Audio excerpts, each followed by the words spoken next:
8वीं कक्षा का हमारे क्लास में फिर स्वागत है।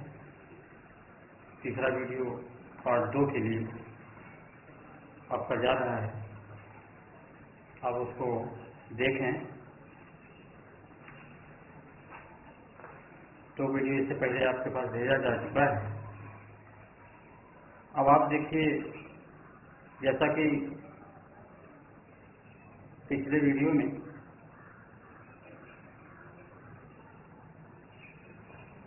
आपने देखा था, लड़ाइयाँ शुरू हो गई थी व्यापार के होड़ में और कंपनी खुद जो है नवाब बन बैठी थी। अब आप देखें,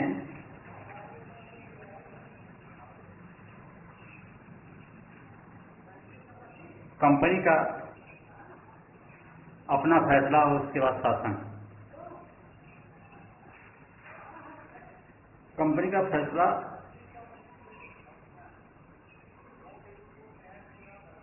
और कंपनी का फैसला शासन। यदि हम 1757 से 1857 के बीच ईस्ट इंडिया कंपनी के द्वारा भारतीय राज्यों पर कब्जे की प्रक्रिया को देखें तो कुछ महत्वपूर्ण बातें सामने आती हैं। उनमें जैसे किसी अनजान इलाके में कंपनी ने सीधे सैनिक हमला पाया नहीं किया। किसी अनजान इलाके में कंपनी ने सीधे सैनिक हमला पाया नहीं किया। उसने किसी भी भारतीय रियासत का अधिकार करने से पहले विभिन्न राजनीतिक, आर्थिक और कूटनीतिक साधनों का इस्तेमाल किया। जैसा कि आप पीछे उसके बाद जो है उन्होंने बक्सर की लड़ाई की। 1764 के बाद कंपनी ने भारतीय राष्ट्रों में रीजन तैयार कर दिए थे। ये कंपनी के राजनीतिक या व्यावसायिक प्रतिनिधि होते थे। उनका काम कंपनी के हितों की रक्षा करना और उन्हें आगे बढ़ाना होता था। रीजन के माध्यम से कंपनी के अधिकारी भारतीय राज्यों के भीतरी मामलों में भी दखल देने लगे थे। अगला राजा कौन होगा, किस पद पर किसको बिठाया जाएगा, इस तरह की चीजें भी कंपनी के अफसर ही तय करना चाहते थे। कई बार कंपनी रियासतों को सहायक संधि भी थोप दी। जो रियासत इस बंदोबस्त को मान लेती थी उसे अपनी सेनाएं रखने का अधिकार मिल जाता। तो इस तरह से आप इस पैरे को आप पीछे देखे थे, लेकिन अब अगला पैरा आप देखें जो कि पैरा आपका है टीपू सुल्तान। टीपू सुल्तान शेरे हिंदुस्तान। टीपू सुल्तान को शेरे हिंदुस्तान कहा गया था क्योंकि उसके पीछे कहानी थी। वो किसी सांस्कृति मित्र के साथ, दोस्त के साथ वो शिकार करने के लिए गए थे। उसके सामने जो शेर आ गया और शेर जो सामने आया तो उसकी बंदूक भी हाथ से गिर गई और बाद में उन्होंने निहत्थे शेर का मुकाबला किया। उसके बाद उसको अपनी कटार को उठाया, उसको मार दी। तो इस तरह से उनको शेरे हिंदुस्तान कहा गया। तो टीपू सुल्तान, हालांकि इससे पहले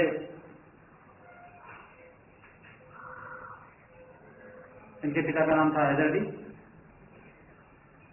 जब कंपनी को अपने राजनीतिक और आर्थिक हितों पर खतरा दिखाई दिया तो कंपनी ने प्रत्यक्ष सैनिक टकराव का रास्ता भी अपनाया। भाई, आर्थिक और राजनीतिक मामले में अगर कोई अवरोध होता था, कोई राजा, कोई नवाब, कोई शासक, जब उनके लिए अवरोध बनता था आर्थिक और राजनीतिक मामलों में, तो ये लोग युद्ध छेड़ देते थे। हुआ यही दक्षिण भारतीय राज्य मैसूर के लिए हैदर अली, जिनका शासनकाल 1761 से 1782 और उसके विख्यात पुत्र टीपू सुल्तान शासनकाल 1782 से 1799 जैसे शक्तिशाली शासकों के नेतृत्व में मैसूर काफी ताकतवर हो चुका था। ये दक्षिण भारतीय राज्य था और इनके संरक्षण में ये काफी मजबूत हो चुका था, शक्तिशाली हो चुका था। मालाबार तट पर होने वाली व्यापार मैसूर रियासत के नियंत्रण में था, जहां से कंपनी काली मिर्च, इलायची, लौंग, काली मिर्च, इलायची आदि खरीदती थी। 1785 में टीपू सुल्तान ने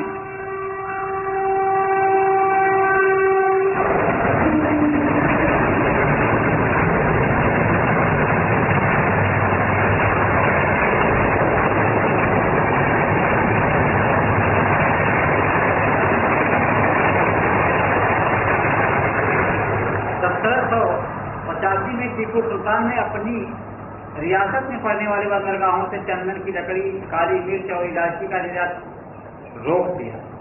सुल्तान ने स्थानीय सौदागरों को भी कंपनी के साथ कारोबार करने से रोक दिया था। टीपू सुल्तान ने भारत में रहने वाले फ्रांसीसी व्यापारियों से घनिष्ठ संबंध विकसित किए और उनकी मदद से अपनी सेना का आधुनिकीकरण किया।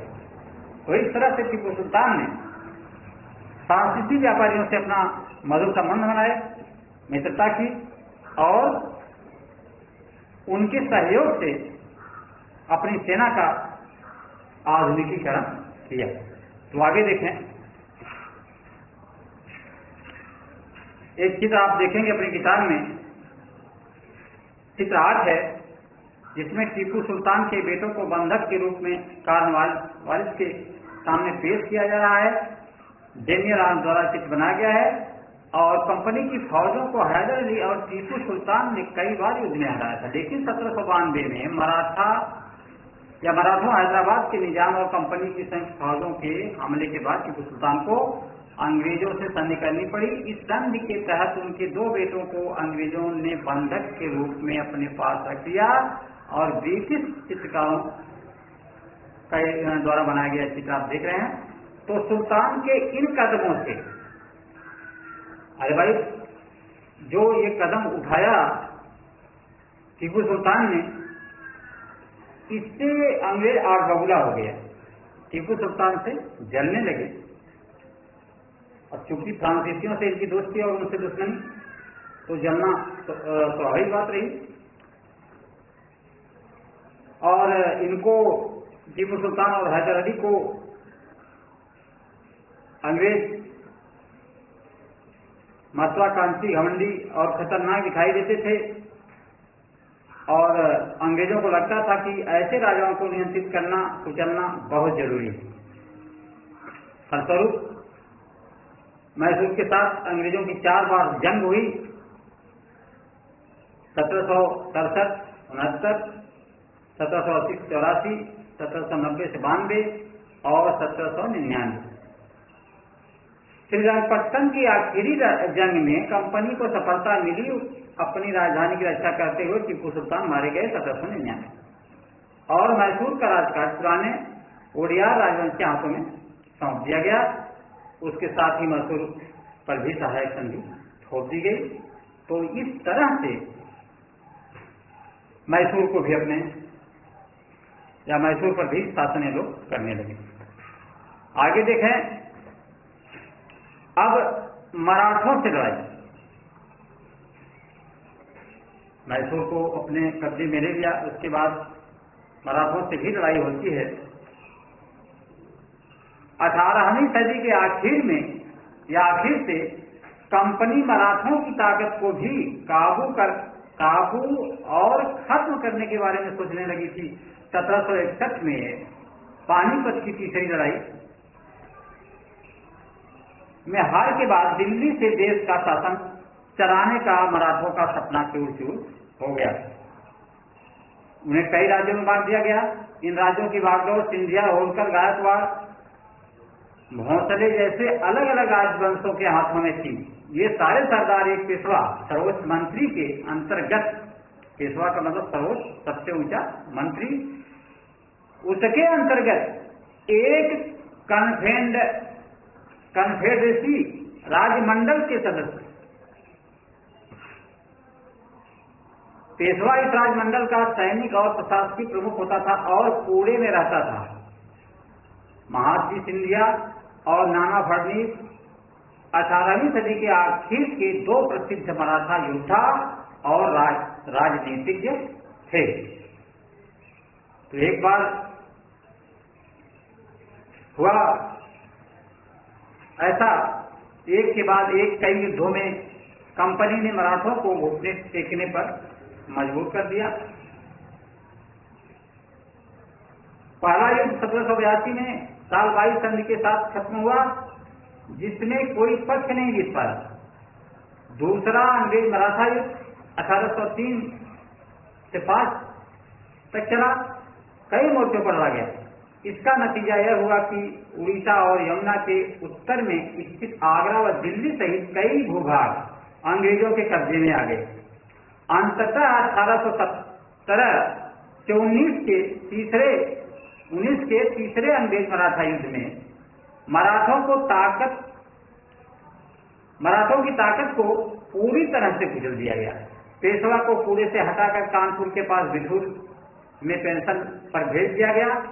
अब विंध्य के दक्षिण में स्थित पूरे भूभाग पर कंपनी का नियंत्रण स्थापित हो चुका था। अब देखिए, इसके साथ साथ ये लोग धीरे धीरे सभी राज्यों पर कब्जा जमाते हुए इस सर्वोच्चता का दावा करने लगे। उपरोक्त विवरण से स्पष्ट है कि 19वीं सदी की शुरुआत से कंपनी क्षेत्रीय विस्तार की आक्रामक रीत पर चल रही थी। अरे भाई, उपरोक्त विवरण से स्पष्ट हो जाता है कि 19वीं सदी की शुरुआत से कंपनी क्षेत्रीय विस्तार की आक्रामक नीति पर चल रही थी। मतलब ये रुख बना चुकी थी, एक के बाद एक राज्यों पर अपना कब्जा जमाते हुए आगे बढ़ रही थी तेजी से। तो लॉर्ड हेस्टिंग्स 1813 से 1823 तक गवर्नर जनरल थे। उनके नेतृत्व में सर्वोच्चता की एक नई नीति शुरू की गई। कंपनी का दावा था कि उनकी सत्ता सर्वोच्च है, इसलिए वह भारतीय राज्यों से ऊपर हैं। अब अपने आप को ये सर्वोच्च मानने लगे और वह भारतीय राज्यों से ऊपर हैं। अपने हितों की रक्षा के लिए वह भारतीय रियासतों का अधिग्रहण करने या उनको अधिग्रहण की धमकी देने का अधिकार अपने पास मानती थी। यह सोच बाद में भी अंग्रेजों की नीतियों में दिखाई देती रही। अधिग्रहण करने, बात यहाँ पर ध्यान देंगे, रियासतों का अधिग्रहण करने या उनको अधिग्रहण की धमकी देने का अधिकार अपने पास मानती थी कंपनी। लेकिन यह प्रक्रिया बेरोक टोक नहीं चली। उदाहरण के लिए, जब अंग्रेजों ने चित्तूर, फिलहाल कर्नाटक में है, के छोटे से राज्य को कब्जे में लेने का प्रयास किया तो रानी चेन्नम्मा ने हथियार उठा लिए, अंग्रेजों के खिलाफ आंदोलन छेड़ दिया। 1824 में उन्हें गिरफ्तार किया गया और 1829 में जेल में ही उनकी मृत्यु हो गई। चेन्नम्मा के बाद चित्तूर स्थित संगोली के गरीब चौकीदार राणा ने यह प्रतिरोध जारी रखा। चौतरफा समर्थन और सहायता से उन्होंने बहुत सारे ब्रिटिश शिविरों और दस्तावेजों को नष्ट कर दिया था। आखिरकार उन्हें भी अंग्रेजों ने पकड़कर 1830 में फांसी पर लटका दिया। प्रतिरोध के ऐसे कई दूसरे उदाहरण आप इस किताब में आगे पढ़ेंगे। तो इस तरह से विरोध करने वालों को ये लोग प्रताड़ित कर जेल में डालते थे, प्रताड़ित करते थे, बाद में फांसी दे देते, मार देते थे। तो इस तरह से जो है ये लोग आगे कब्जा करते हुए आगे बढ़ रहे थे। जैसा कि यहाँ पर चित्तूर महाराष्ट्र में जो है, वहाँ की रानी चेन्नम्मा को युद्ध में मारा, जेल में डाला, उसके बाद उनके राज को हरा दिया। तो आगे देखें, 1830 के दशक के अंत में ईस्ट इंडिया कंपनी भी रूस के प्रभाव से बहुत डरी हुई थी। कंपनी को भय था कि कहीं रूस का प्रभाव पूरे एशिया में फैलकर उत्तर पश्चिम से भारत को भी अपनी चपेट में न ले ले।